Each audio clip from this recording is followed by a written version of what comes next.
ಕೃಷ್ಣಾ ನದಿಗೆ 2 ಲಕ್ಷ ಕ್ಯೂಸೆಕ್ ನೀರನ್ನ ಬಿಡುಗಡೆ ಮಾಡಲಾಗಿದೆ. ಲಿಂಗಸುಗೂರಿನ ಶೀಲಹಳ್ಳಿ ಸೇತುವೆ ಮುಳುಗಡೆಯಾಗಿದೆ. ಬಸವಸಾಗರದಿಂದ ಕೃಷ್ಣಾ ನದಿಗೆ ನೀರು ಬಿಡುಗಡೆಯಾಗಿದೆ. ಹಂಚಿನಾಳ, ಯಳಗುಂದಿ, ಯರಗೋಡಿ, ಕಡದರಗಡ್ಡಿ, ಕರಕಲಗಡ್ಡಿ ಗ್ರಾಮದ ಸಂಪರ್ಕ ಕಡಿತ ಆಗಿದ್ದು ಸಂಚಾರ ಬಂದ್ ಆಗಿದೆ. ಹೆಚ್ಚಿನ ಪ್ರಮಾಣದಲ್ಲಿ ನದಿಗೆ ನೀರು ಹರಿದು ಬರ್ತಾ ಇದೆ. ಹೀಗಾಗಿ ನದಿಗೆ ಯಾರು ಇಳಿಯದಂತೆ ಜಿಲ್ಲಾಡಳಿತ ಸೂಚನೆ ಕೊಟ್ಟಿದೆ. ಹೈ ಅಲರ್ಟ್ ಘೋಷಣೆ ಮಾಡಲಾಗಿದೆ.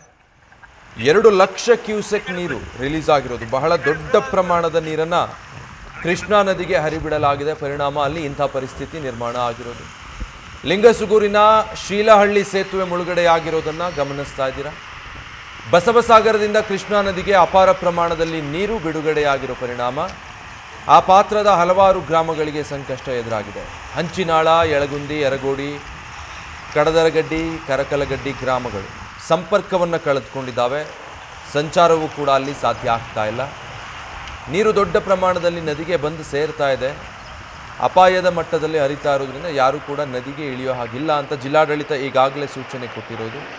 ಸಂಪರ್ಕ ಕಡಿತ ಆಗಿದೆ, ಸೇತುವೆ ಮುಳುಗಡೆಯಾಗಿದೆ, ವಾಹನಗಳ ಓಡಾಟ ಸಾಧ್ಯ ಆಗ್ತಾ ಇಲ್ಲ, ನದಿಗೆ ಯಾರೂ ಇಳಿಯೋ ಹಾಗಿಲ್ಲ ಅಂತ ಜಿಲ್ಲಾಡಳಿತ ಸೂಚನೆ ಕೊಟ್ಟಿದೆ. ಒಟ್ಟಾರೆ ಬಹುತೇಕ ಪ್ರವಾಹದ ಪರಿಸ್ಥಿತಿನೇ ಸದ್ಯಕ್ಕೆ ಅಲ್ಲಿ ನಿರ್ಮಾಣ ಆಗಿದೆ ಅಂತ ಹೇಳ್ಬೋದು. ಇನ್ನು ನದಿ ಪಾತ್ರದಲ್ಲಿರುವಂಥ ಗ್ರಾಮಗಳಿಗೆ ಆತಂಕ ಹೆಚ್ಚಾಗಿದೆ. ಈ ರೀತಿ ರಸ್ತೆ ಮತ್ತು ಸೇತುವೆಗಳು ಮುಳುಗಡೆಯಾಗಿರೋದ್ರಿಂದ ಸಾಕಷ್ಟು ಗ್ರಾಮಗಳಿಗೆ ಸಂಪರ್ಕ ಕೂಡ ಕಡಿತ ಆಗಿದೆ. 2 ಲಕ್ಷ ಕ್ಯೂಸೆಕ್ ನೀರನ್ನು ಬಸವಸಾಗರ ಜಲಾಶಯದಿಂದ ಕೃಷ್ಣಾ ನದಿಗೆ ಹರಿಬಿಟ್ಟಿರುವ ಪರಿಣಾಮ ಈ ಪರಿಸ್ಥಿತಿ ನಿರ್ಮಾಣ ಆಗಿದೆ.